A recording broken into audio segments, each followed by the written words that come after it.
Welcome to the Calder Farmstead, your place for news, analysis, and shenanigans from the American Hockey League. Face off one by the Condors. Jones top. Another point fence into the slot. A shot is gone! Josh Perry in double.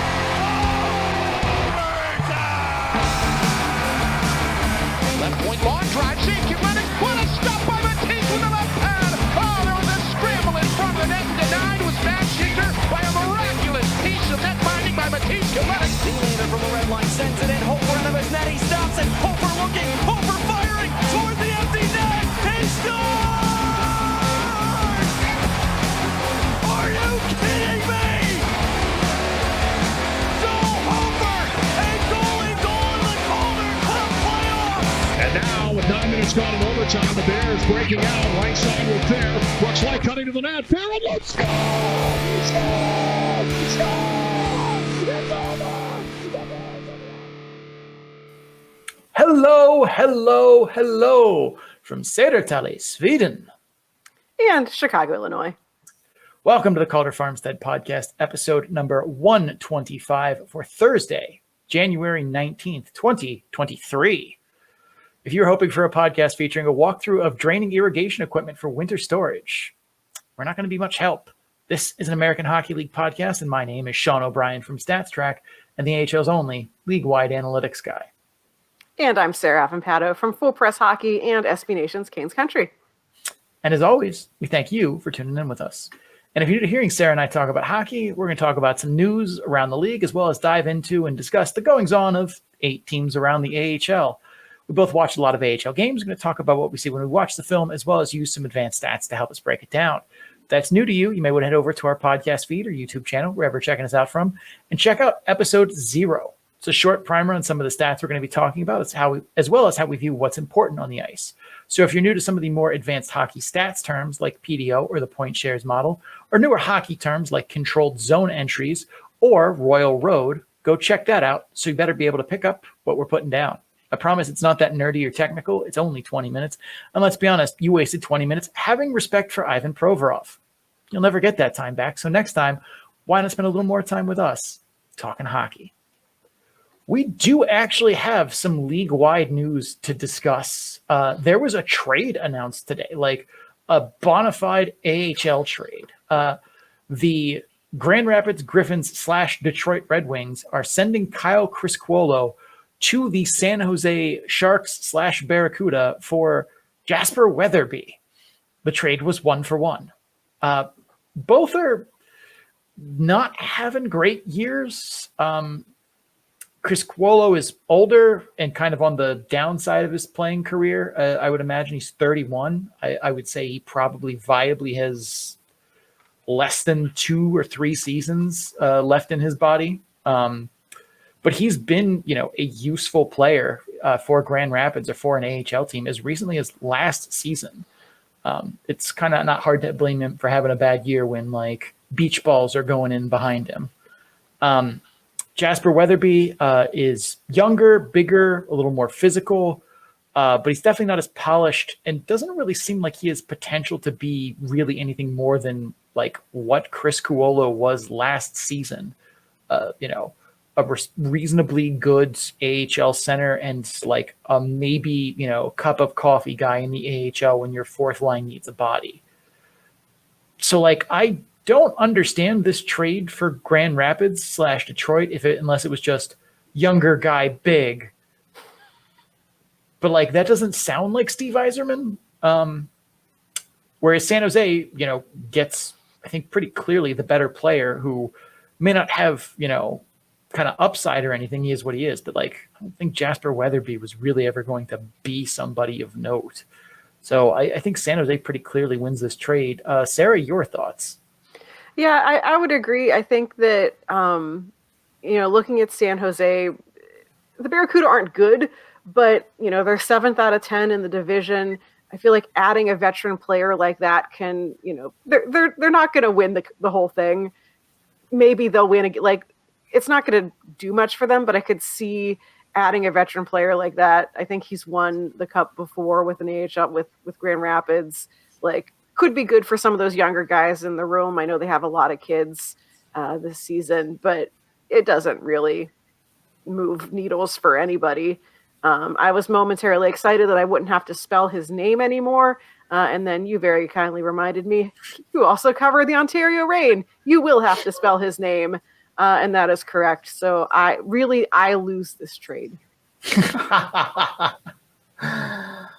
That seems fair. I could see Criscuolo too, like finding a bit of a better groove in San Jose just for a change of scenery. And hey, it's not freezing cold outside now when you leave the rink in the morning. So that's nice. Whereas I kind of imagine Jasper Weatherby is going to be more or less the same in Grand Rapids. The other piece of news, not terribly surprising, Vincent Arseneau was suspended. He got, I think it's 3 games, and everyone seems like they're kind of not sure why. And from what I can tell, and this is straight up a guess, because all of the other penalties he got in the game, like, yeah, they're penalties, but they're not suspension worthy. And the league's announcement just says, as a result of his actions. So it doesn't even give us a specific thing. But he gets into a fight with Montagna Onyebuchi, because that's what Arseneau and Onyebuchi are there to do, punch other people. And he looked to kind of be frustrated because the ref broke up the fight before it had reached like a natural conclusion. And Arseneau seemed kind of upset about that and like shoved the linesman like a little bit. Didn't like put him on the ice, didn't really like get a full like chest push that you see, happen between dudes when they're about to fight. Just kind of like grabbed him a little bit by the biceps and shook him very briefly. And as soon as he did it, he was like, I'm sorry, I didn't mean to do that. I don't think he meant any harm by it. He pretty clearly was like, shit, I shouldn't have done that as soon as he did it. But like putting your hands on a linesman in any kind of even quasi-aggressive manner is insta suspension, even if in this sense, like it wasn't meant to be anything aggressive. It was just kind of a, frustration thing with just the way the fight ended in general. I don't think he was mad or meant any ill will, but like you can't do that, period. Like you're going to get some kind of supplemental discipline, even if it's just a game or so, because if dudes see that you put your hand, on a linesman and even something you could squint at and think was an aggressive way, that kind of makes them feel empowered to maybe try and do the same when they're, trying to wrestle away from a linesman to get at somebody. So yeah, was this serious? No. Are you always going to get suspended when they catch you doing this? 100% of the time, yes. Sarah, anything? Yeah, I mean, I know with any incident like that, like basically everyone has to fill out a report, essentially, talking about what happened and why it happened. So, there was also plenty of opportunity for even the linesman to say like, hey, listen, like even I knew it was an accident, like he didn't mean it. But yeah, you can't ignore that, because like I tell people in my day job, what you like don't take action on, you are seen to condone. So if you let him get away with even accidentally shoving a ref or a linesman, yeah, other guys are going to say, well, I can do it now. You can't do it. Sorry, go sit down. Yeah, it's one of those where I see it and I'm like, even if the linesman would have been like, no, it wasn't serious, you don't need to suspend him, I'd be like, I don't care. We're suspending you. Yeah. Like but that is probably, I didn't even think about that. That is probably a ridiculous amount of paperwork and stuff for that. But, it's how bureaucracy makes the world go around. Exactly. All right, Sarah, let's get to it then. We have 8 teams, half of which are in the Pacific Division, because once again, we tried to divide evenly 8, 8, 8, and 8, but the divisions didn't see a need to do that. So we end up with the last episode of that kind of cycle being half Pacific Division teams, because math. But let's get started as we always do, Atlantic to Pacific, East to West. Sarah, kick us off here.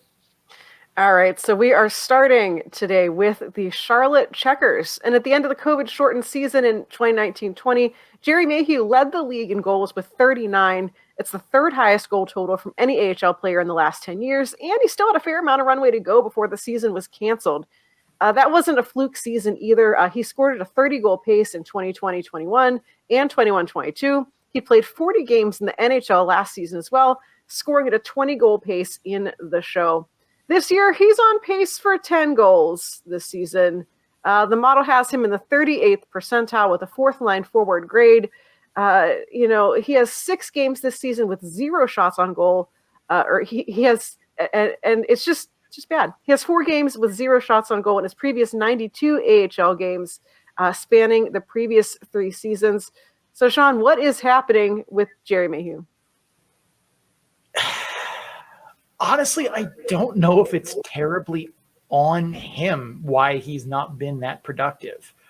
I mean, for starters, I don't think he's been the same since he cut off that legendary hockey flow. I'm pretty sure that was wedding induced, because I did notice on his Instagram that like a little bit after he cut it, suddenly he has a wedding of his own to attend. So I think the two are probably related there. And as someone who had to cut my hockey hair off for our wedding, one sympathizes. But he's still out on the ice doing the things you want to see from a guy who scores goals. He's going to the slot. He's setting up teammates for quality chances. He's putting himself in position to score.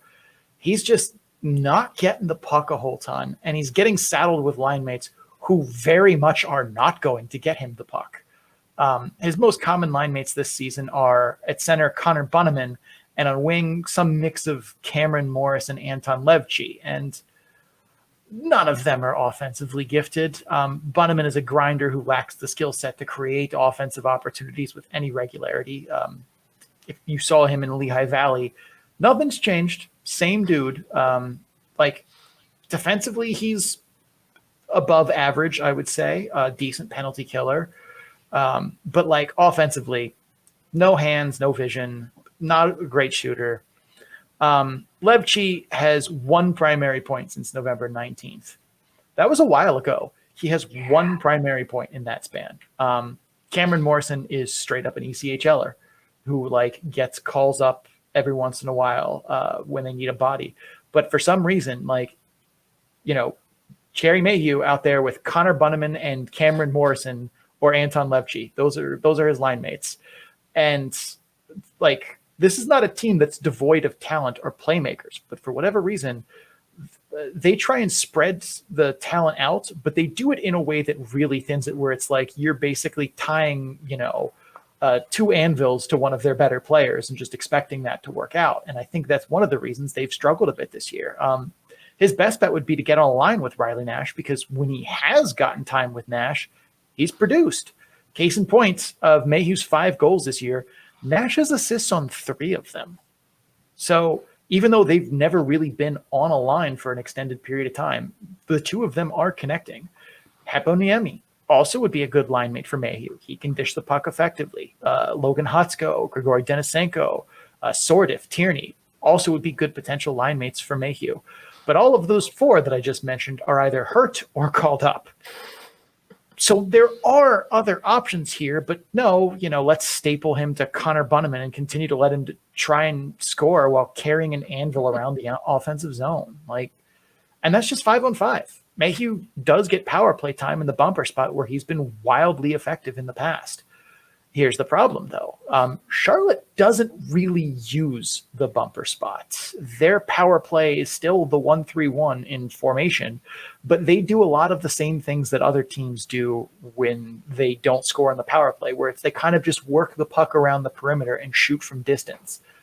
And that's pretty much it. They don't, work pucks into the middle of the ice. They don't use the Oshie play that we've talked about a couple times. And if you're unfamiliar with the Oshie play, real quick, just go on YouTube and Google TJ Oshie power play goal. You will find exactly what I'm talking about. AHL teams who do use the bumper spot well do this all the time, including when Iowa had Jerry Mayhew. They used this exact play regularly.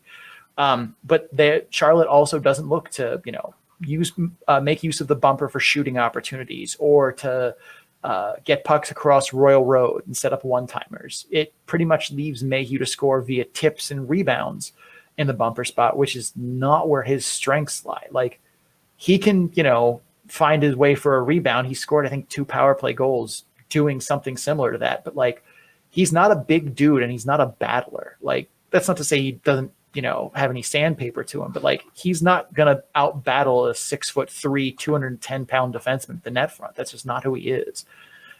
And on top of all that, like, Mayhew's been criminally unlucky this season. I mean, case in point, he's shooting 7.5%. That's less than half of his career average in the AHL. And the chances that he's setting up for guys just will not fall in the back of the net. I watched, I think, the shifts from his last 4 games, and he's putting guys in places to score. And for some reason, the goalie has just decided in all of those instances, this is where I'm going to make a stand and make an unbelievable save.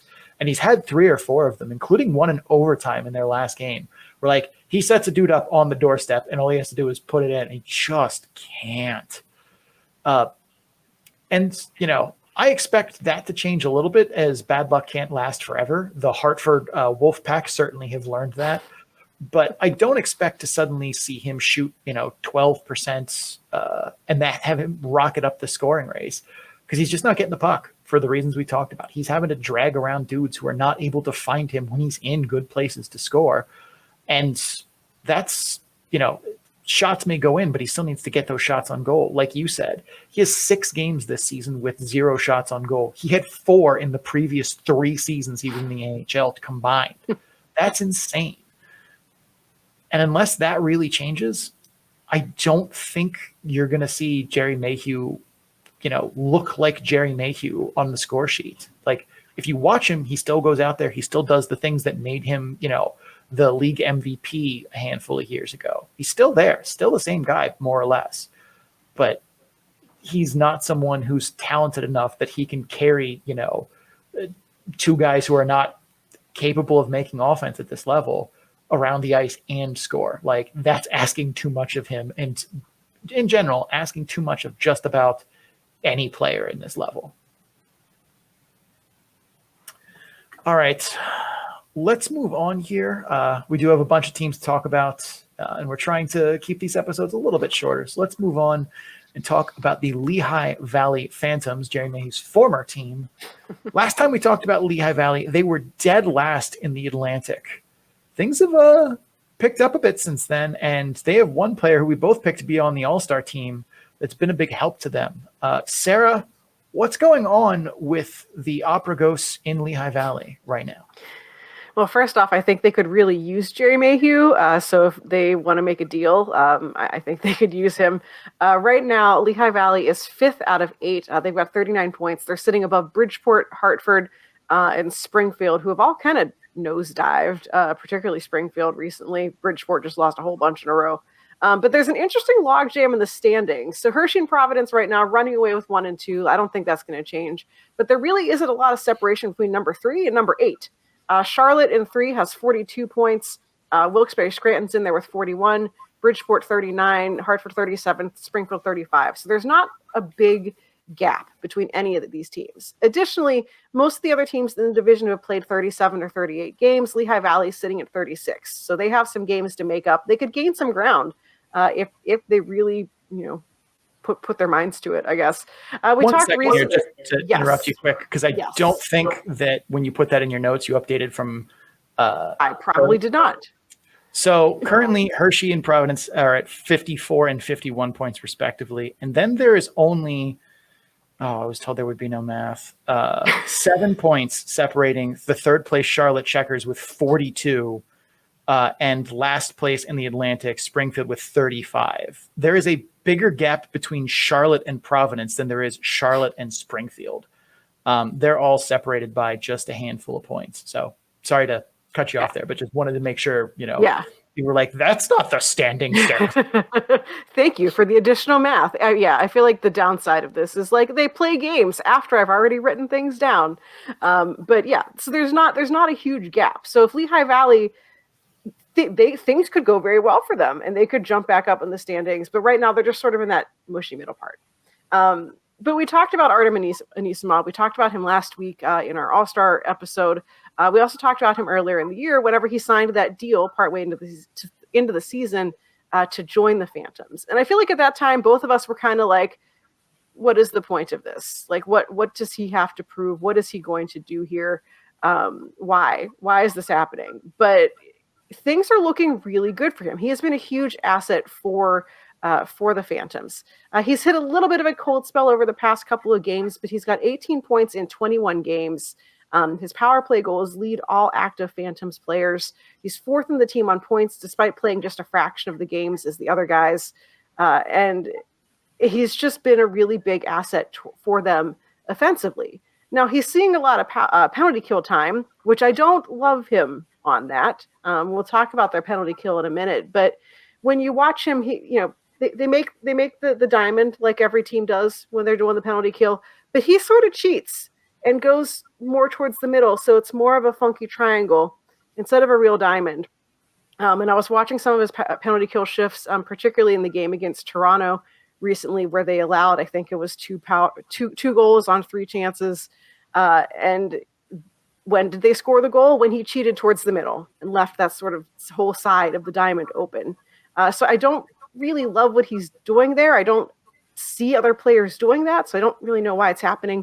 But that wasn't, I didn't love that.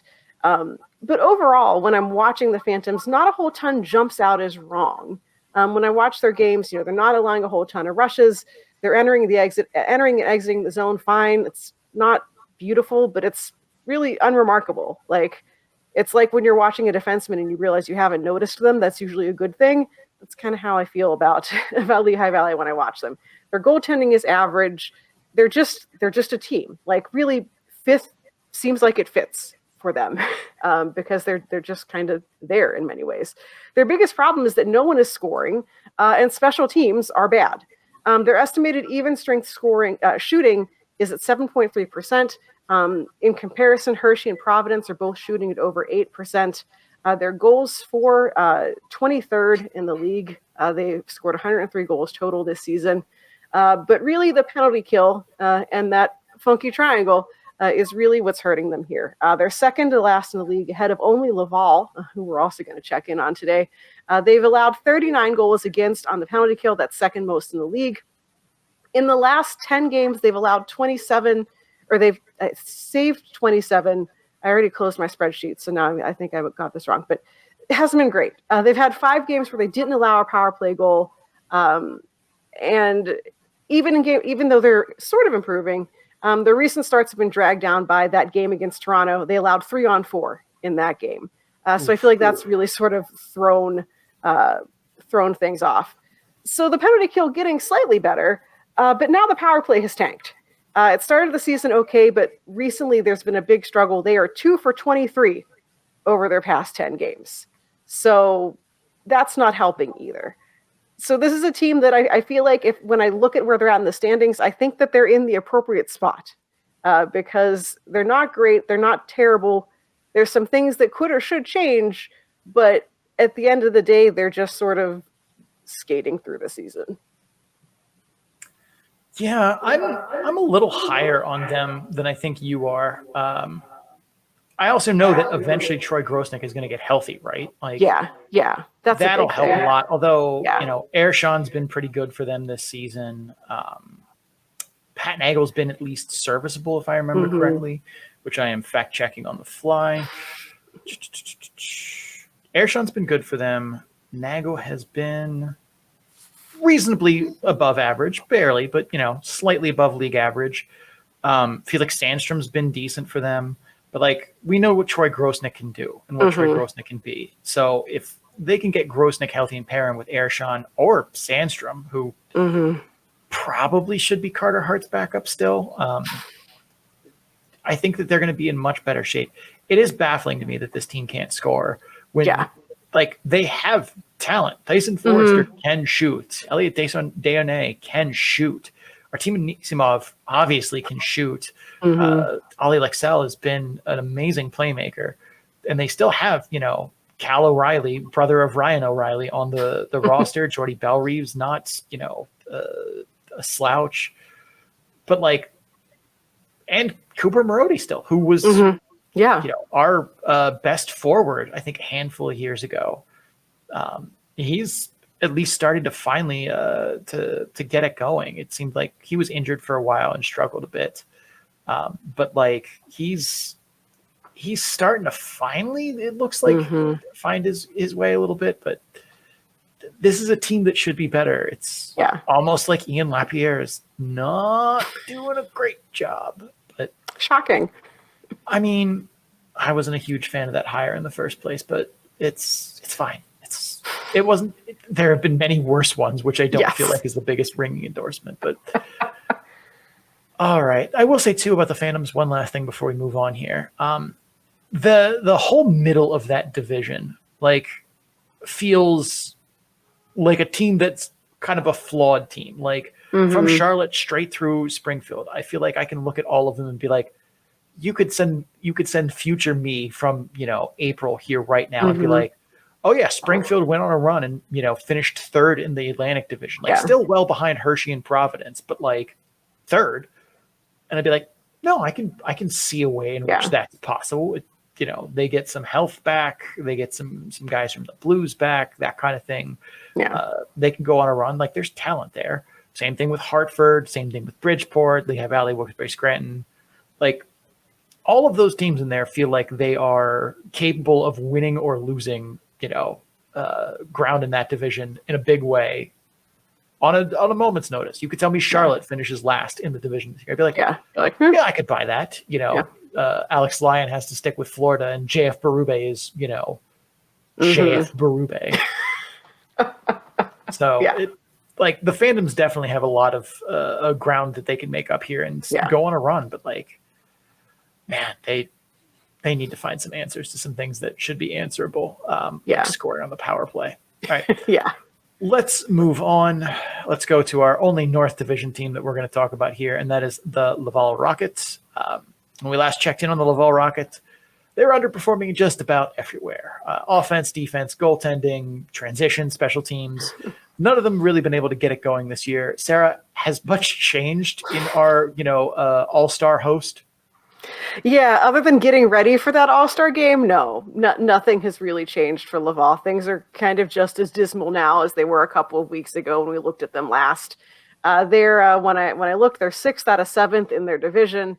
They were tied with Belleville, just 1 point above Cleveland, who, unbeknownst to me, apparently sunk to last in that division last time I looked. They've won 5 of their last 10, including a very convincing 6-2 win over Cleveland, the team you would want to see them beat since they're below them in the standings.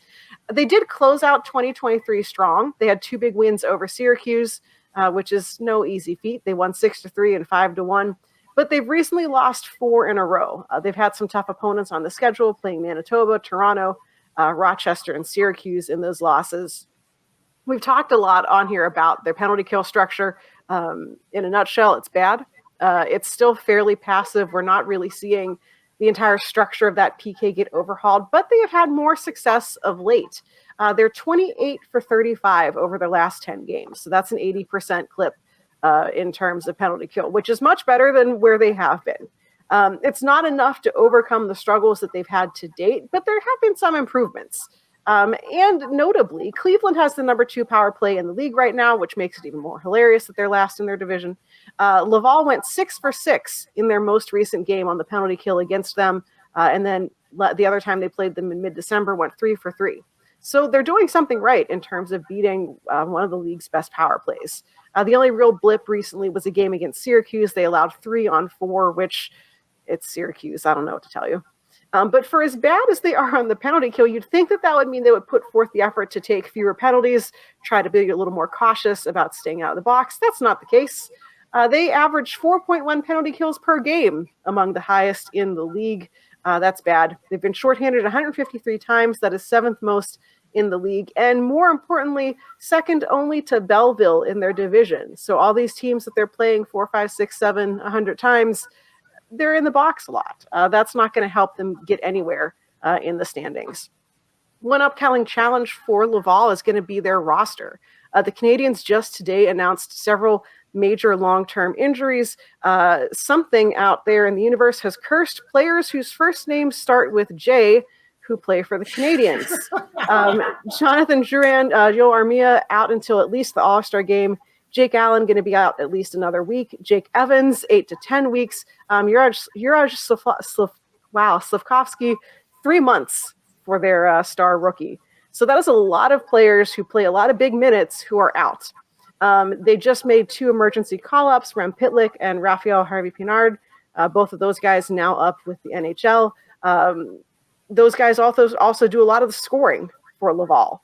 And so any momentum that this team has had or might be trying to have to dig out of its spot in the standings, they're going to struggle because they're going to keep losing key players to the NHL, and it's going to be for a while. So it's like you saw a little bit of a light in the tunnel for Laval because some things were starting to finally click, and now a big chunk of their roster is going to be with Montreal for the foreseeable future. Yeah, that's not ideal. And I feel like, too, they've also struggled on defense and just to get saves. And I don't fully blame our previous year's goaltender of the year in Kevin Poulin, because while he managed to, steer them through a horrible defense with a skeleton crew last year, he seems like he's kind of just not been able to replicate that insanity this year. And I don't really blame him for that per se, because, it's very hard to continually pull up, wins like that when you're under fire from the level of, scoring chances going against him. But and yet still, like, that atmosphere is fun. I think they had a game over the weekend where, like, it was sold out and just loud and raucous. Mm-hmm. And that building in general is loud and raucous. It's designed that way. Yeah. And I think it's still going to be a good all-star game because of that. I feel like you're not going to have, a half-empty building by any means. But I think, too, Laval has a lot of problems right now. And, I mean, some of it, too, is roster construction. Like, the bottom of that roster is not good. Yeah. And it was kind of always going to be sketchy. But they've definitely underperformed as well. All right. Let's move on to our only Central Division team, since half of this is the Pacific. Again, who made this 10 teams? Let's talk about Rockford here. Sarah, start us off. All right, so in 2021-22, Rockford finished 14th in goals per game in the AHL with 3.1. This season, they've got 3.44, which would have been 4th in the AHL last year. It's 9th this season because scoring overall is up. But we shouldn't undersell how much better the IceHogs are on offense this season. Sure, it's a coaching staff that's had a longer runway to prep. They've got better players, more depth, and so on, all compared to last year. But Sean, that is not necessarily why you think Rockford's having more success on offense, is it? It's not. Much like Hammy, the IceHogs offense looks nothing like what it did last season. But this time, that offseason transformation is unquestionably positive. And to be clear, this isn't like a tweak either. Normally, you'll see a new staff come in, make some tweaks, same kind of general principles in the system, but some slightly different focuses, maybe a new play or two, or options for creativity inside an existing structure that's usually at least similar to what was already in place. That's usually what happens, especially when it's an assistant coach from the previous staff taking over. They typically see things in a similar fashion that their old boss used to and make little changes. That's especially true when you're named the interim coach mid-season. You simply don't have the practice time to comfortably implement a brand new system effectively, especially with a coaching staff that is also short on bodies because the Blackhawks took some of them with that head coach. You simply just don't have the time and infrastructure to make big sweeping changes to how your team plays X's and O's wise, unless you basically want to throw away a month of game results and be like, yep, you're going to make terrible mistakes for like 3 weeks, and we're just going to eat that. Like, nobody's doing that. They're just like, all right, we'll make small things and figure it out in the offseason. And last season, Anders Sorensen did just that. He made some small tweaks, but mostly kept what Derek King put in place. In the offseason, though, he threw that whole ass playbook away and decided to go full mad scientist, and I am here for it. If you're a veteran of this podcast and have listened to our other systems breakdowns, you've heard me say a million times that most hockey systems teams implement are pretty common. Most teams play some version of the 1-2-2 forecheck. They play some version of man-to-man or zone coverage when the puck is above the dots in the D zone, and play what's called a 5-tight when the puck is below the face-off dots. Most teams use kind of the same power play and penalty skill schemes. There's usually some small variations that are team specific and, player specific, but hockey isn't like football where there are packages and personnel combos and plays that some teams run that like no one else will. The NHL is unsurprisingly ahead of the AHL in terms of diversity of scheme. But even hockey has been the slowest sport of the major sports in North America to evolve from a tactics perspective, which makes what Anders Sorensen has done with the IceHogs much more impressive. In the offensive zone, the IceHogs have implemented a weak side blitzing 2-3 offensive zone scheme that like maybe 5 NHL teams currently play.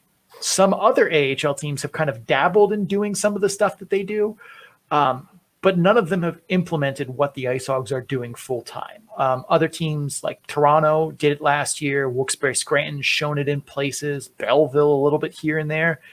And I think that's really it. Again, those teams dabbled. They've thrown in some elements of it, but they merely adopted the dock.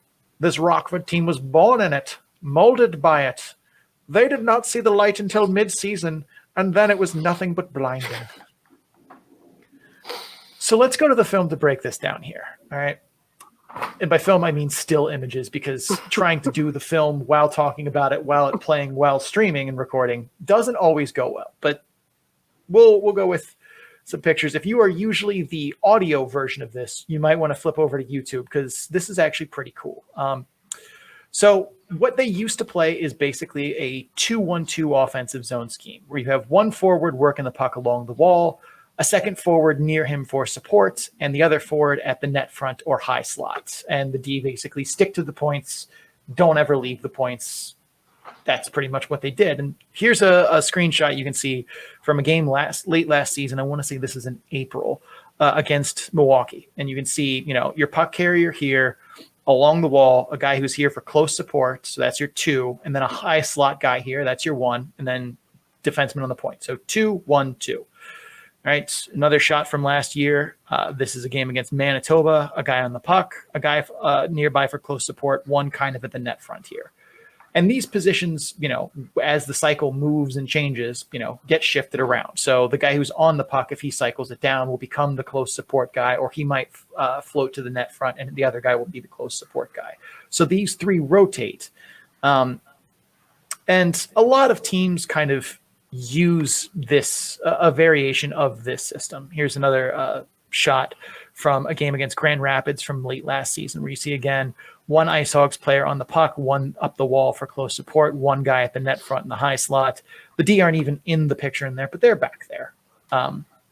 And the IceHogs from, their 2-1-2, they work the puck through the cycle. They would sometimes work the puck up to the point for shots on goal and use that kind of as a reset when they weren't able to get passing lanes to the middle, or their other options for continuing the cycle. Defenseman goes D to D for a shot or takes the shot himself.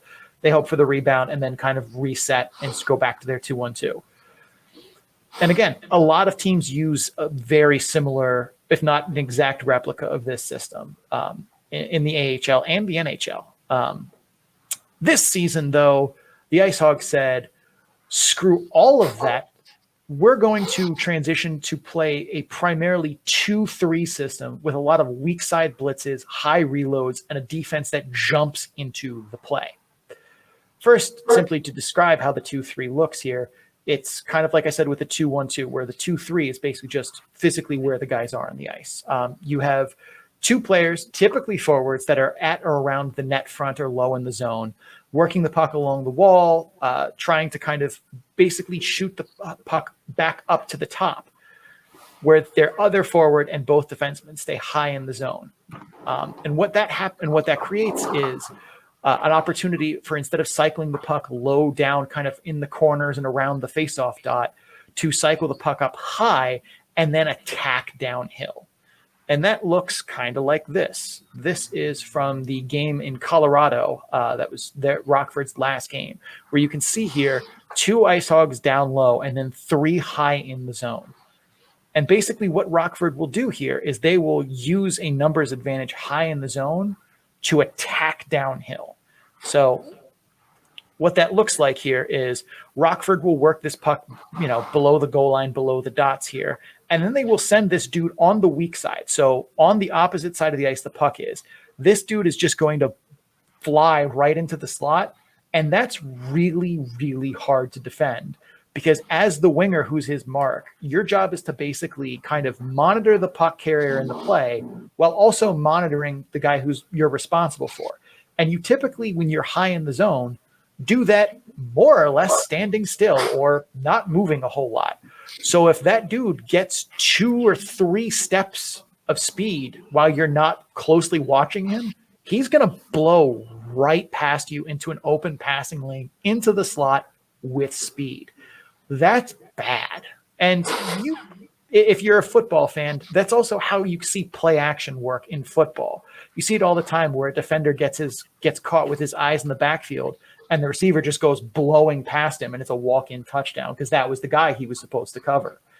That's kind of the same concept here with the 2-3, where if that defender is watching the puck too closely, he can get burned if the IceHogs are on the same page and they can connect on those backdoor plays because they're just sending a dude away from the puck, away from everyone watching, straight through the slot from the top of the zone. Here's another example where they did it against Texas recently, where the IceHogs worked this puck up the boards here, and this defenseman here is going to try and shoot this pass through to this open space here where this weak side third guy high in the zone, who is a defenseman, I don't remember who it is off the top of my head, but that's a defenseman who just goes flying past this poor bastard Texas Stars defenseman here, who basically has no chance. Like he has to watch the puck carry and watch the play while trying to keep tabs on him. And you kind of can't do an effective job of that if, the IceHogs are on the same page. And that's causing the IceHogs to connect on a lot of these backdoor plays that just make defenses look bad and put goaltenders into like automatic desperation save mode because all of a sudden this guy that they weren't aware of is suddenly in a scoring position with the puck on his stick and you weren't ready and nobody's like defended that pass. As a goaltender, you're just throwing your hands up in the air and saying, well, what was I supposed to do there? I didn't even know that guy was there. Like that's taking innovative offensive concepts and putting them into place in the AHL.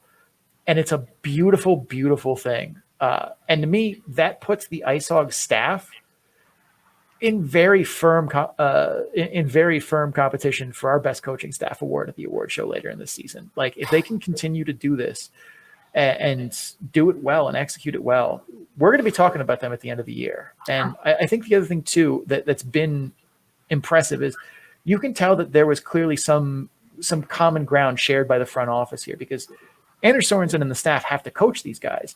But like you couldn't have made these concepts work with last year's IceHogs team. They just didn't have the players or the personnel.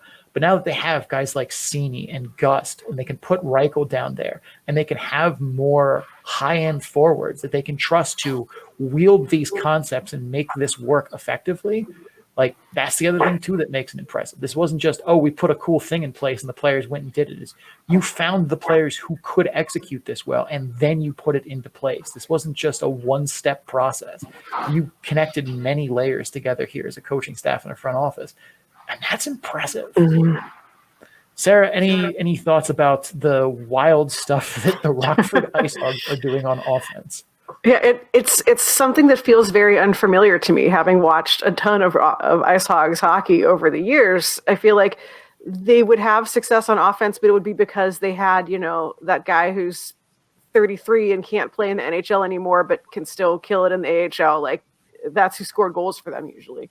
And I feel like the other thing that's curious, and I regrettably will have to watch more Blackhawks games to figure this out, but like usually, whatever concepts, whatever systems they're running in the AHL, most teams are doing it because that's what they're going to experience in the NHL. I don't think the Blackhawks are doing anything like this, which makes me curious. Is it, the Blackhawks don't have the personnel for it? It's just a coaching decision. It's just a little odd to see something so cool in the AHL that isn't actually transferring to the NHL, or at least if they're trying to do it with the Blackhawks, they can't. Well, I don't think the Blackhawks want to do it because it might work. True. They win like 2 games and everyone's like, oh no. Yeah. I've made so much money just almost blindly betting against the Blackhawks this year because they're trying to lose games. Yeah. Although I will say I did win big last night because Arizona won in a shootout. I bet on the Coyotes to win and won. But anyway, but no, I see what you're saying about like most teams, and we even, we slagged off the Flyers for doing this too at the beginning of the season, where John Tortorella told Ian Lapierre, like, do whatever you want. I don't care if the systems match. Like, do what's best for you. And it's like, this is stupid because then when you call up a guy, he's going to have no idea what's going on.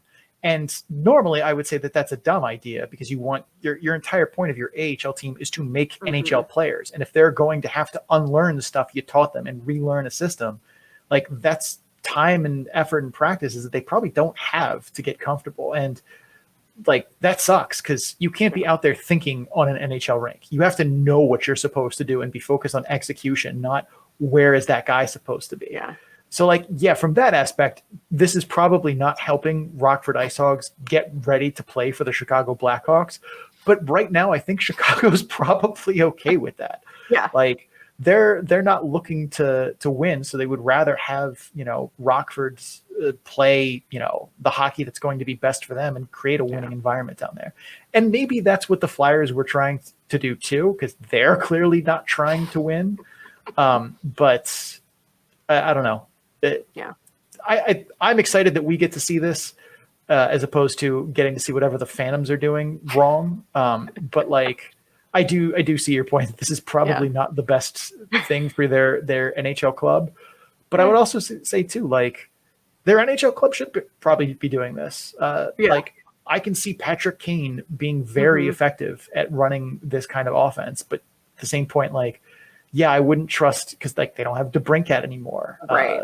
They've decided that Lucas Reichel is not NHL ready, which sure, okay.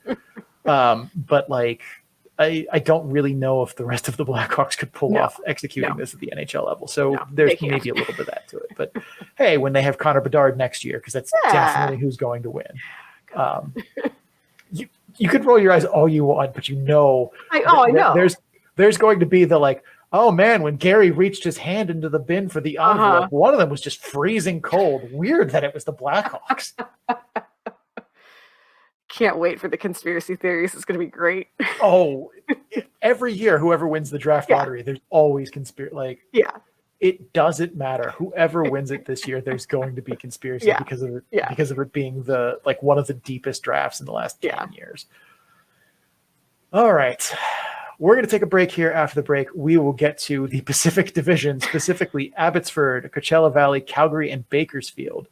If you're just here for a non-Pacific Division team and this is your jumping off point, thank you for stopping by. Also, don't forget to subscribe wherever you're listening to us from so you get episodes in a timely fashion. Also, check us out on social media. Links to our social media and more can be found on our Linktree page at linktr.ee/the Calder Farmstead. We're going to run some ads, pay some bills. We'll be right back. Stay tuned.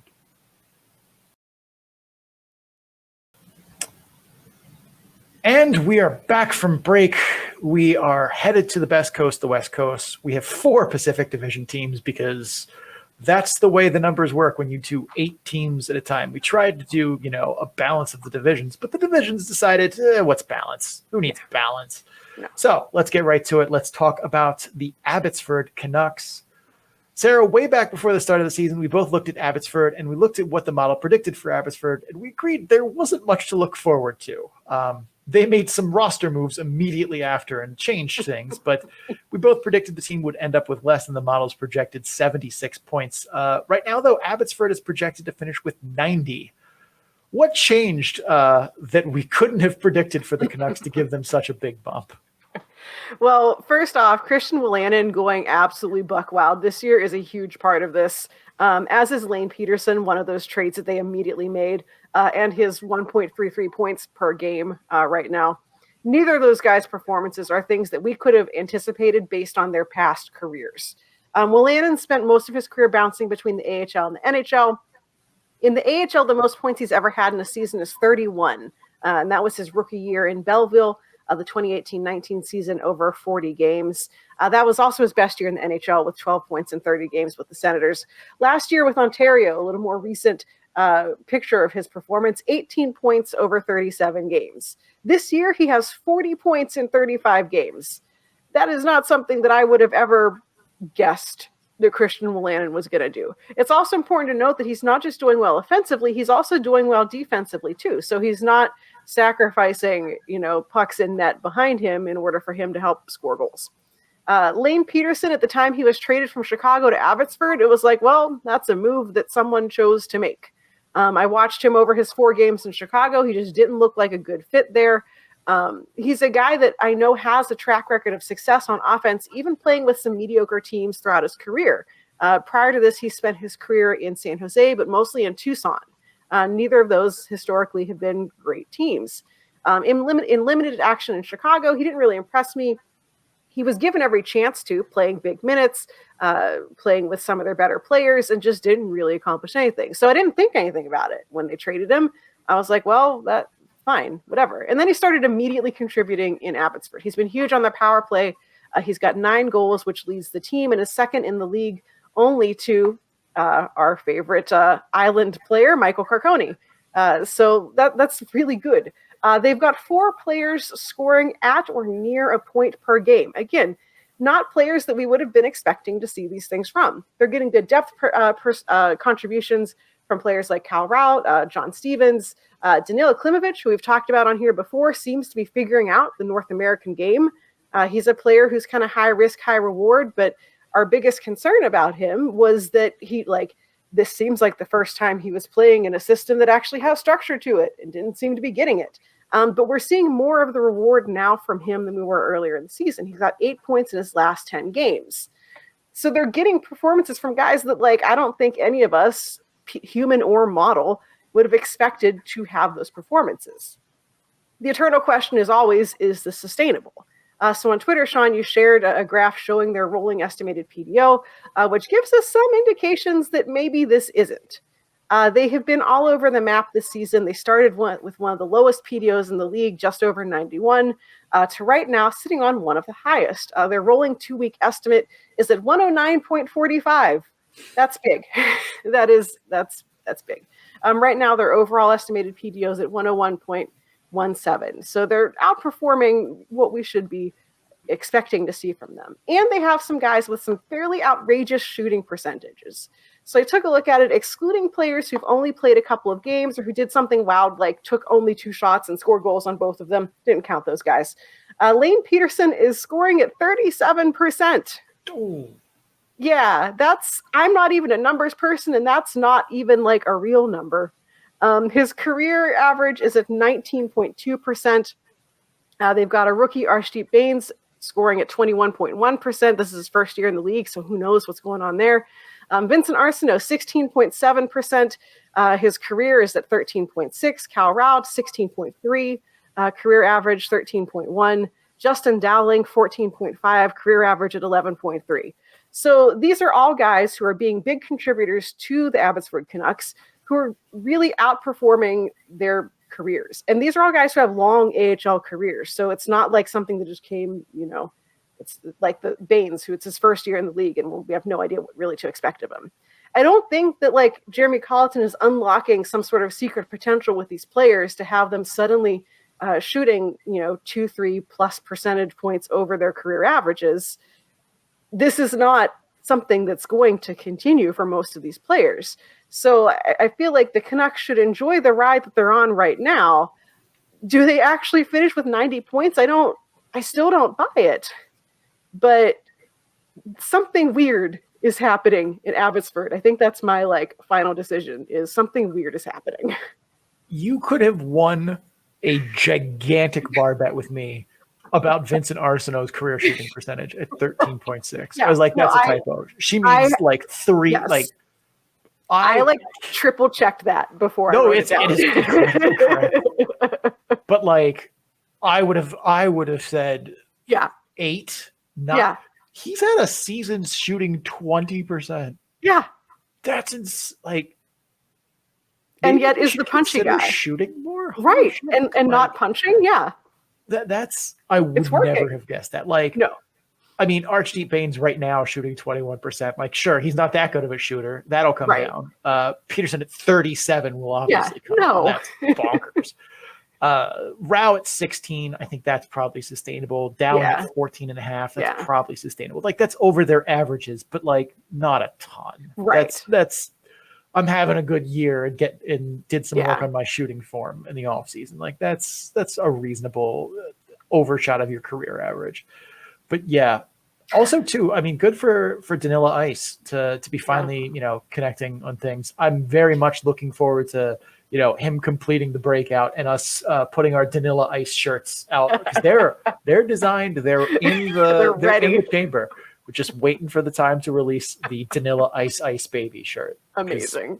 It's coming. I'm excited. Also, since you mentioned it, this is their rolling PDO graph. It's just hilarious.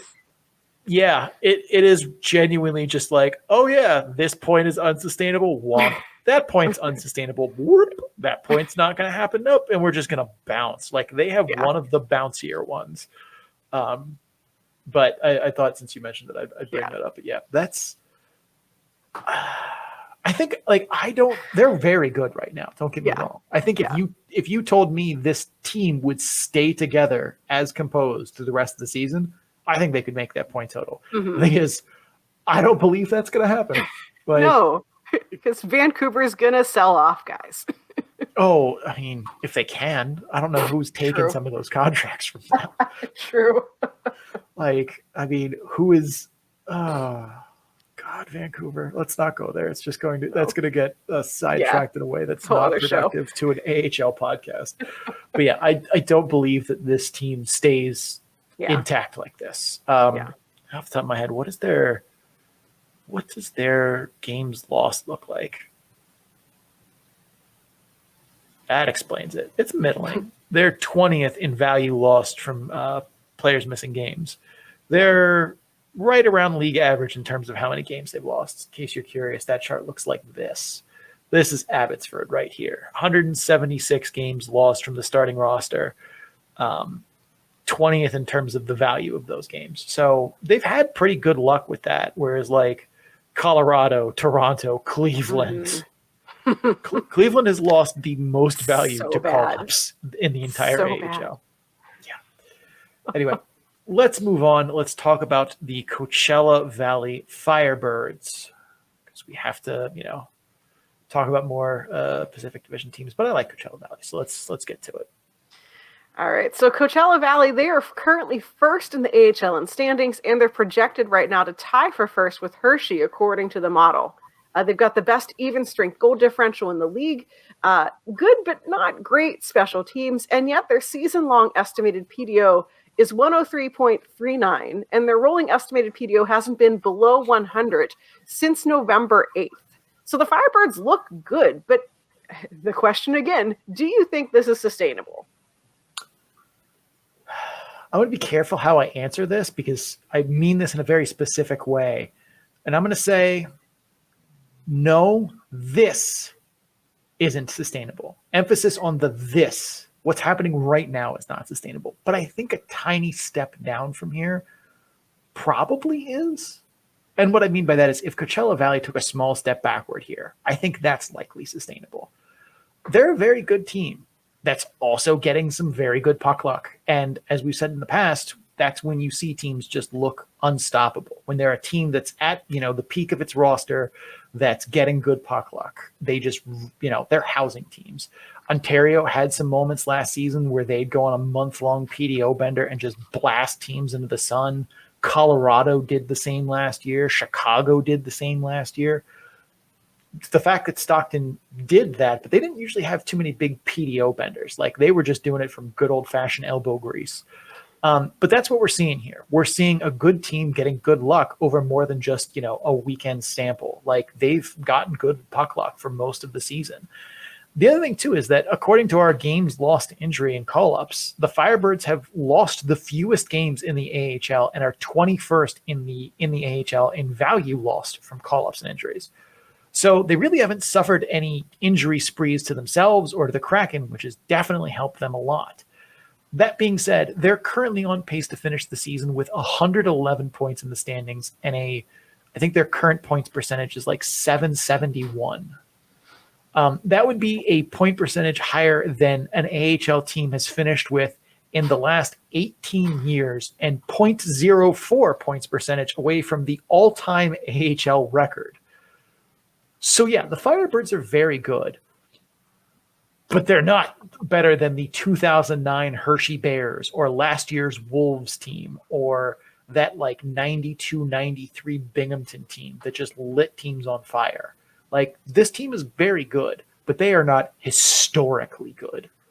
So I think when I say, like, I don't think them being on a path to being crowned one of the best AHL regular season teams in history, I don't think that's a thing that's going to happen to them. But, like, are they probably going to win the AHL this year? Yeah, like, they're going to be in the mix for that. They're still a very good team. I still think they're going to be a Calder Cup contender at the end of the year. It's hard to imagine them not regress to it at least a little bit here, though. Like, I really like a lot of the things on this team, and they've managed to do a lot of what they've done with, like, good but not great goaltending. It's not like when we talked about Bridgeport earlier, and, like, they were getting some good puck luck, but most of it was goaltending. Like, Corey Schneider was kicking ass and taking names, and then Corey Schneider left, and suddenly Bridgeport is just like Coachella Valley. If something happens to it's just Philip Grubauer, and the Kraken have to call up Joey Decord.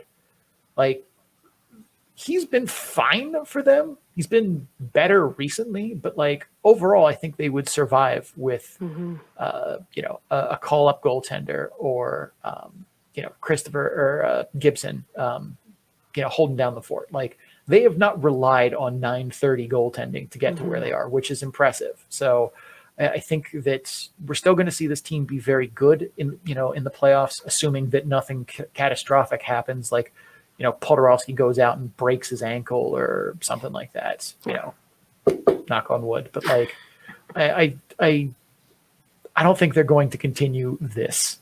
Like, this is unsustainable in my mind, but they're still very good. I still expect them to be in the mix for, a league title for the regular season, a division title, and probably a good run in the Calder Cup playoffs. So they're not a bad team. They're a very good team. So there's two players on the Firebirds who I wanted to ask you about this season. Is they've been kind of surprising with how much more effective they've been now than we thought that they would have been at the beginning of the season. So the first one I want to ask about is Jesper Fredin. So he's already surpassed his scoring totals from last season in 16 fewer games. How's he managed to do that? So Fredin has benefited a lot from being with guys like Podorowski, as well as having some chemistry with someone like Cameron Hughes, who was his teammate last season in Providence.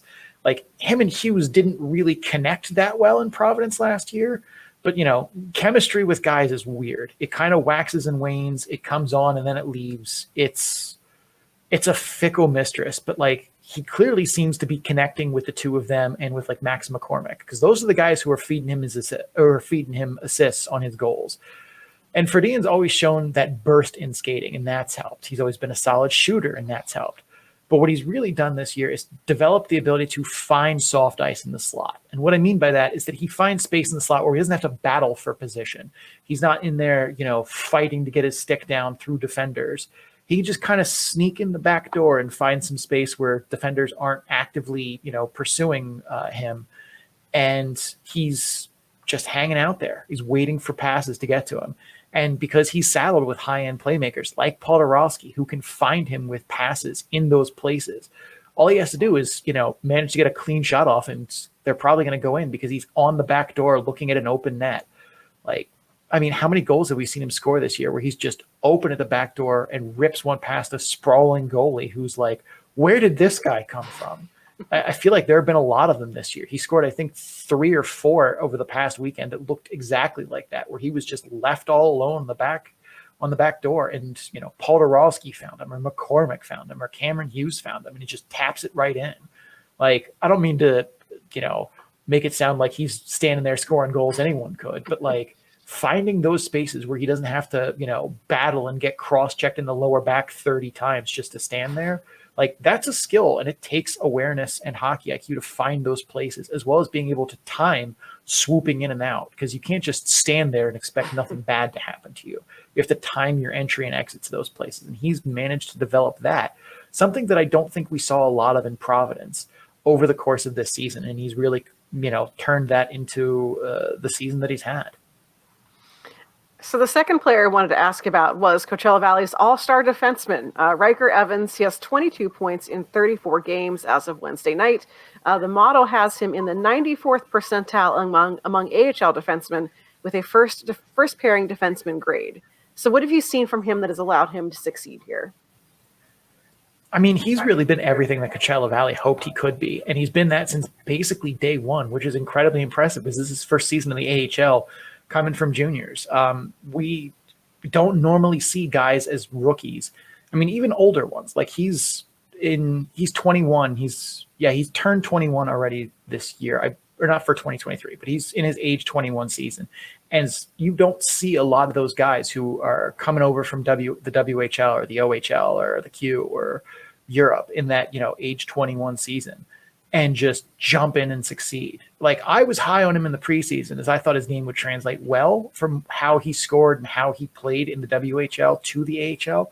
But even I didn't think it was going to be this smooth a transition. But to answer your question of what he's doing that enables him to succeed, it's a lot of things that we regularly preach for modern defensemen to do to make an impact. He's joining the rush and acting like a fourth forward. He scored a goal recently doing exactly that, where he just sprints up the weak side, jumps in the rush, creates a 2-on-1 by himself, basically, gets the pass and buries it.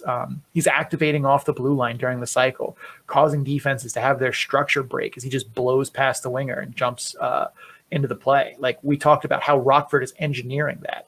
He's doing that part where he's acting as a weak side blitz basically through the middle and joining the offense. That's hard to defend and will get you, productivity in the offensive zone as a defenseman.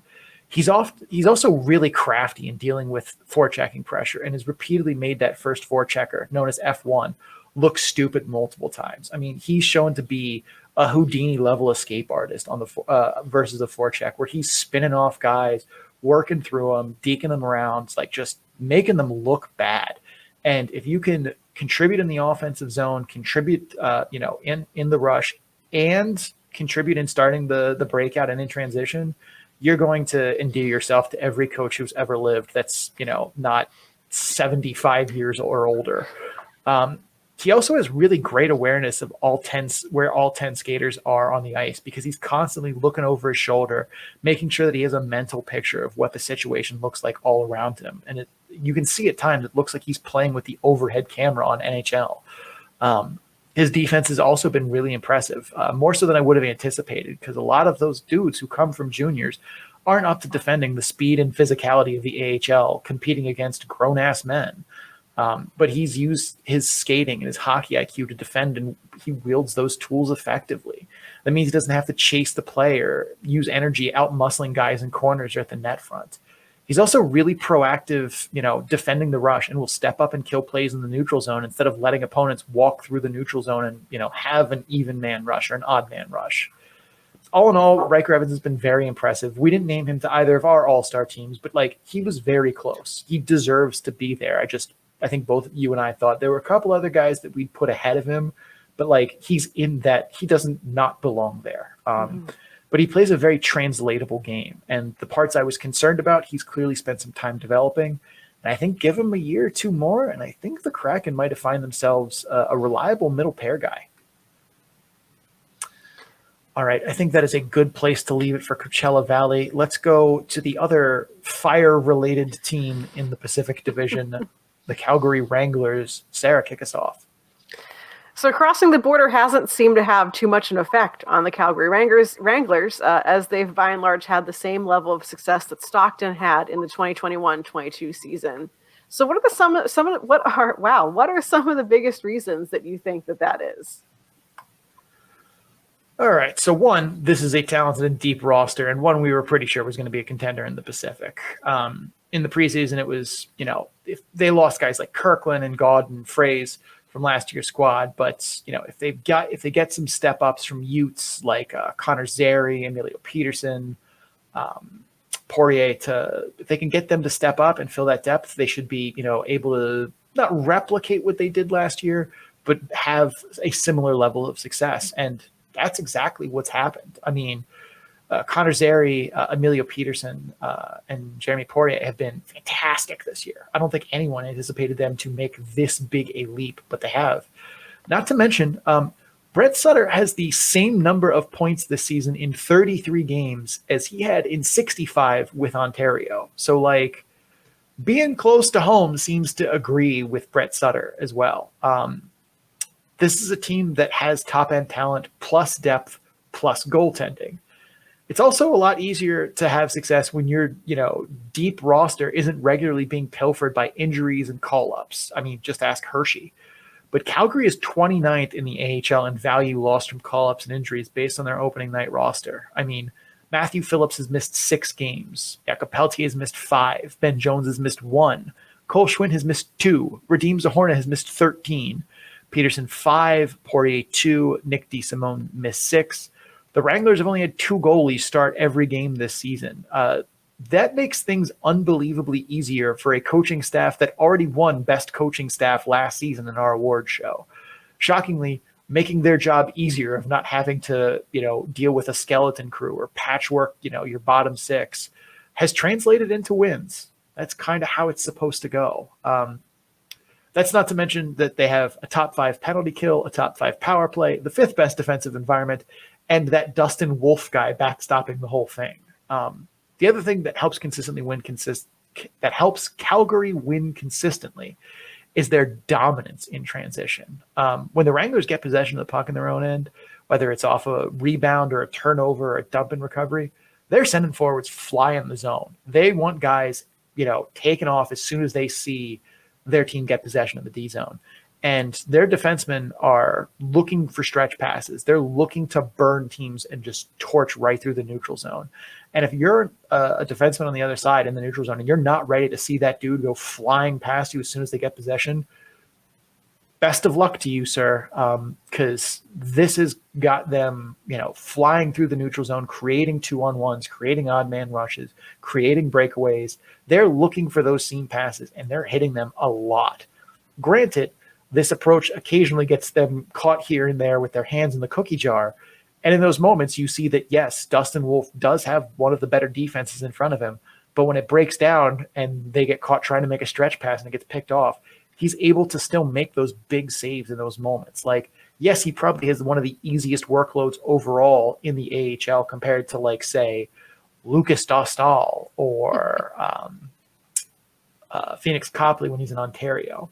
Like, they don't have nearly the defensive structure that Wolf has. But in the moments in which that structure fails, Dustin Wolf is still there making the big saves, being, the goalie that looks like he's going to end up in Calgary on the Flame side of things sooner rather than later. They're also a really good forechecking team. So when they play dump and chase a little bit more than I think is ideal, but they're good at getting pressure, recovering dump-ins, and they're also a team that back checks hard.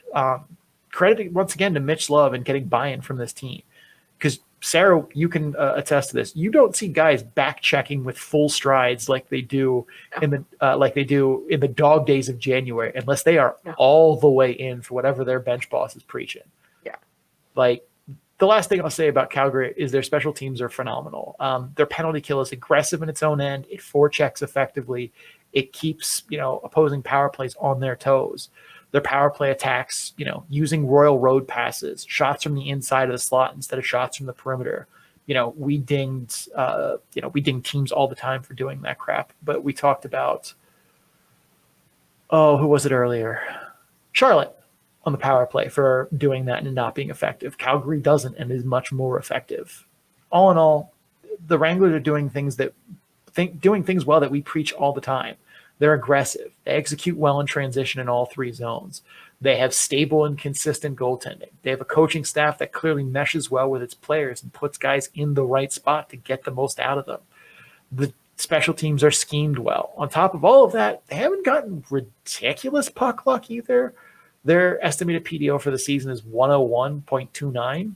That's high, but not like ridiculously high.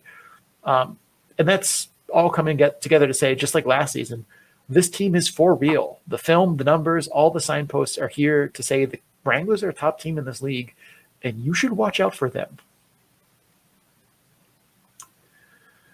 All right.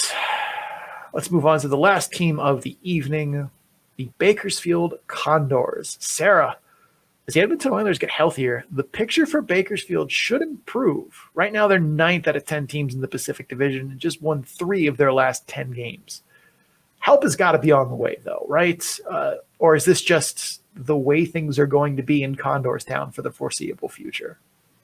All right, so first of all, the Bakersfield Condors should be thankful for the San Diego Gulls. The Gulls being so bad this year is keeping Bakersfield from really bottoming out in that division. And it's also probably kind of keeping people who are looking at the AHL like we do from talking too much about Bakersfield, because all you can do is talk about how like almost historically bad San Diego has been. As of right now, like we said, they're 9th of 10 in the division. They've got 27 points, but that's not a huge gap between them and the next team up, which is Henderson, who has also been really bad this year with 31 points. I did want to look at Bakersfield last 10 games. And as I go through these, just keep track of how many of these are 1-goal games. I think you'll be surprised. Last 10 games. 4-3 loss to Tucson, lost in a shootout. They gave up a 3-1 lead in that game. A 5-4 overtime loss to Coachella Valley. A 4-3 loss to Calgary, where they gave up a 2-1 lead. 2-1 loss to Calgary. 3-2 win over Ontario. 2-1 loss to Calgary. 9-2 loss to Calgary.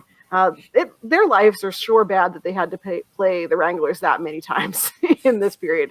5-1 win over San Jose, a 4-3 loss to Colorado, where they gave up a 2-1 lead early in the second, and a 2-1 win over Colorado.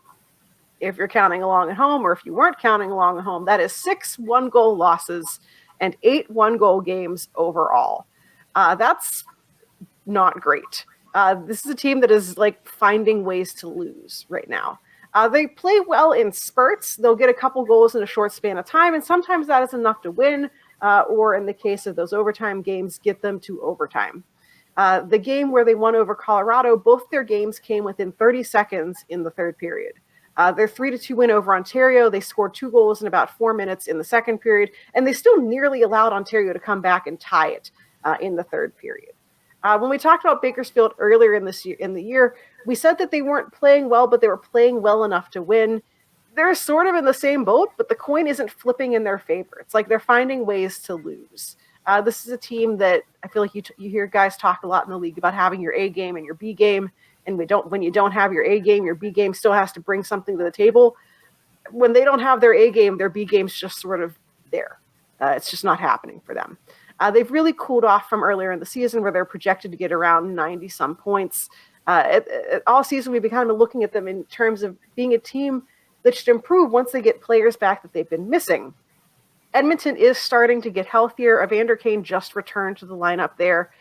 Calvin Pickard was out up in the NHL for about a week, so they were missing one of their goaltenders. So reinforcements are coming, but it might be too late for Bakersfield, given kind of where they're sitting in the standings. Looking at their roster as they have right now, like anticipating, okay, maybe this is who we've got, given the injuries to Edmonton. One thing that they could be looking at in terms of improving is special teams. Their net power play is 32nd in the league at 9.6%. That is not helping them.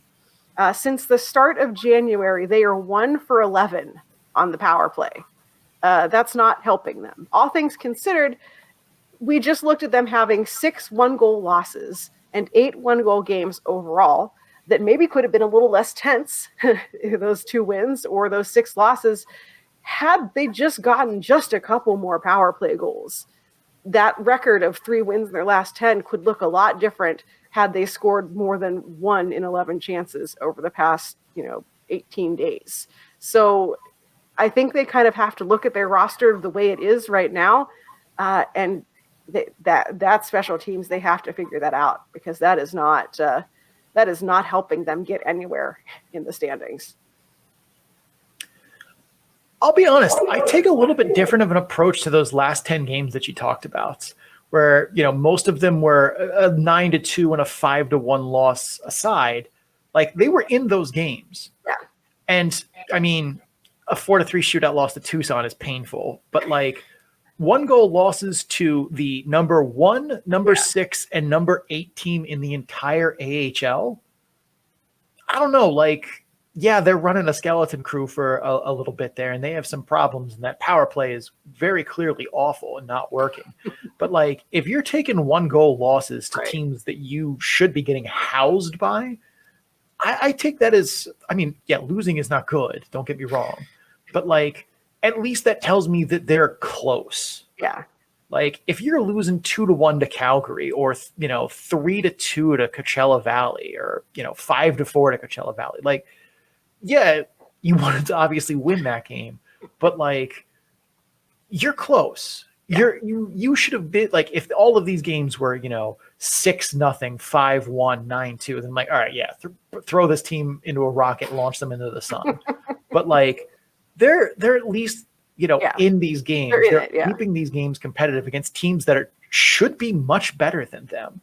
I take that as, I mean, I don't know about a positive necessarily, but like, I don't think that's as bad as, not necessarily you, but like you've definitely heard Condors fans lose their minds over this. And it's like, look, if this is, what you're able to pull out with the team that you have on the roster right now, which is not good, like that honestly gives me confidence that should Edmonton, send us some reinforcements, that the tide will turn.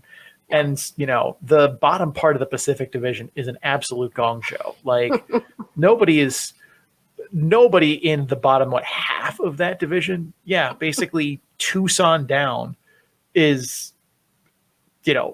someone you should be scared of. So like, could Bakersfield jump from 9th to 6th before the end of the season? Bakersfield could jump from 9th to 6th before the end of February, should a couple of things go well. Yeah. Like, this is not a good team right now. Absolutely. The power play, very, very bad. But like, 3 guys come back from Edmonton, and suddenly we're looking at a brand new team that's capable of being better than Tucson and San Jose and Henderson on a night in, night out basis. Like, I don't think there's any combination that puts them over, what Colorado or Abbotsford is right now. But like, could they hit 82 points? I think so. Even with the, not great season they've had so far. I think there are good things about this team. It's just hard to see them sometimes over the dead last special teams and the, 8-1 or 6-1 goal losses. Like, but I don't think everything is as on fire as some Condors fans and others have led you to believe. I think there are good things here and positives to take. But yeah, this is not going to be a season in which you're hoisting, trophies over your head unless it's a golf trophy. That could be fun. All right. All that being said, we do have a start bench ship to end the show here, and that is how we choose to do it. So, Sarah, are you ready? I am ready. All right. Let us fire up start bench ship. If you are new to the Start Bench Ship, it's a game that's played very similarly to one that you're probably familiar with that you call, we'll say, Friend, Marry, Kill. Similar concept, but we're going to go ahead and get started here. Our first category is AHLers under 21, so not legal drinkers in the United States. And we have William DeFore from the Bridgeport Sound Tigers, William Eklund from the San Jose Barracuda, and I couldn't find another William that fit this, so we're going with Ridley Gregg from the Belleville Senators. No, Ridley Gregg is renaming himself. He is now William Gregg. Sorry. Yeah, that fits. All right, so Sarah, of 2 Williams and a Ridley, who are you taking to start? Who are you taking to ship? Who are you taking to bench? So I am going to start William Eklund. This is kind of a sort of not recency bias, but he's definitely the player who I've seen the most of. And I can see why Sharks fans are excited about him. Whenever things are going well for him, fun player to watch. We are going to bench William DeFore because someone has to get benched. And we're shipping Ridley Gregg because his name isn't William. And we had a theme going. And you got to go, man. Get with the theme or go. Yeah, I really was like, there has to be another William that like isn't an obvious. No, couldn't find one. So fortunately we have 2 Williams and a Ridley. I am going to start William DeFore. I think New York Islanders fans are very high on him, and I understand why. I didn't think he was going to have as good a season as he's having, just because you don't see guys who are 20 walk into the AHL and just look okay. But I feel like he's been a big surprise, for at least for me, of how well he's managed to translate his game to the AHL level. I am going to bench William Eklund. I understand too why Sharks fans are excited about him. But I've been less impressed by him. I think he's still been very good. He still exceeded my expectations for this season, but comparatively, I think he is the backup William here. We're benching Ridley Gregg simply for not being Ridley Scott at this point. Ridley Scott, great movies, great director. Ridley Gregg, fine player, but I haven't seen the leap from him that I was hoping to this year. It's like he's still been good. I think he's still been a good play driver for Belleville, but there are definitely parts of his game that I feel like I'm a little more concerned about. All right. Let's go on and talk about black third jerseys. The black third jersey, all the rage this year. Our three that we're going to be starting benching and shipping are the Wilkes-Barre Scranton Penguins, the Utica Comets, and the San Jose Barracuda. Sarah, I'm going to steal the light here and go first. We're going to start those Utica Comets jerseys. Those are super nice looking. I know Comets fans are starting to get concerned because it's like, wow, that Utica Devils logo is sure showing up a lot lately. Guys? So don't get me wrong. I think that is not an unreasonable bit for concern. Although I think if that decision happens for Utica, it's not Robert Esch's. Like, he is going to resist that change as long as he draws breath. But I still think that jersey looks incredibly good. And not to mention, too, they did a version like that with the Comets logo last year. So you have to do, you can't just, send up the exact same jersey you did last year. So you got to have something different. So I'm liking this one a lot. I am benching the Wilkes-Barre Scranton Penguins ones. I feel like the logo looks like it belongs on SB Nation as opposed to a hockey jersey. Like, it's not bad. It just, it's kind of odd looking. It looks like a fan page logo. Like, it's a well-made logo. It doesn't look like the one a team would do.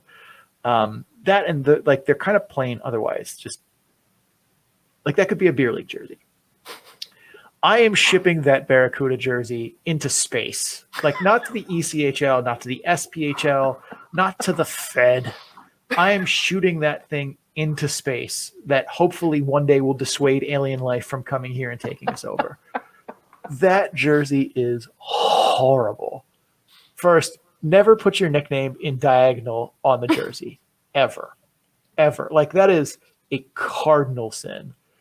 Number two, like, they've worn this jersey as their home jersey. Like, they haven't worn the teal all year.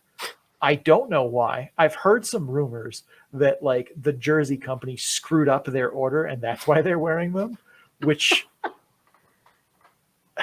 but the other thing too is, like, it doesn't go with the rest of their, like, color scheme. Their, like, main logo isn't even on it. It's on the shoulder. Like, it's bad. Not to mention the, like, piping on the shoulders. The whole thing is bad. Like, I felt bad too for the players that had to do, like, the reaction video when it got revealed. And you could clearly tell that those guys were not trying to thank the Academy with those performances. All right.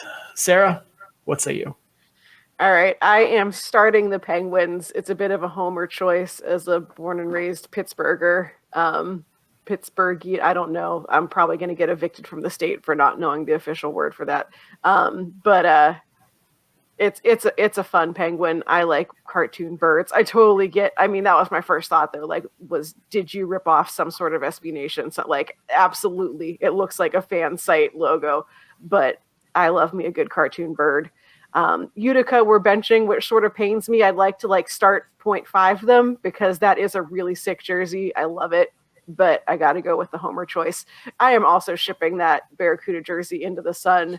I am, like, 95% staunchly against wordmark jerseys in general. I feel like they're not usually very well executed. And this is, like, the worst of the not well executed. It's just bad. And I like, you're a Barracuda. I don't know, at least make it shaped like a fish. it's bad. I don't like it. I think if they would have just put a logo in the middle of that one, I could have a very different opinion of this jersey. Yeah. But like the only reason you should ever do the like, shoulder to hip word mark is if your team has a history of doing it. Yes. The Rangers, the Hershey Bears, that's it. That's it. That's the list. Like Colorado, no, get that out of here. Don't do that. All right. Last but not least, hockey trophies. Start, bench, ship, the Turner Cup, the Kelly Cup, or the Memorial Cup. We obviously didn't put the Stanley Cup and Calder Cup in here because, well, duh. So, Sarah, kick us off. Who do you start? Who do you bench? Who do you ship? All right. This one's tough because there's many different ways that one could evaluate these in order to decide how you want to rank them. So I'm just going to go for chaos here. I'm starting the Memorial Cup just because every time I remember like exactly how obnoxious the whole Memorial Cup like concept is, of like how long it takes to even get there, and then like a totally arbitrary host team gets to also compete. Like it's just a weird everything is weird about it, and therefore I'm starting it because I find it kind of like bonkers.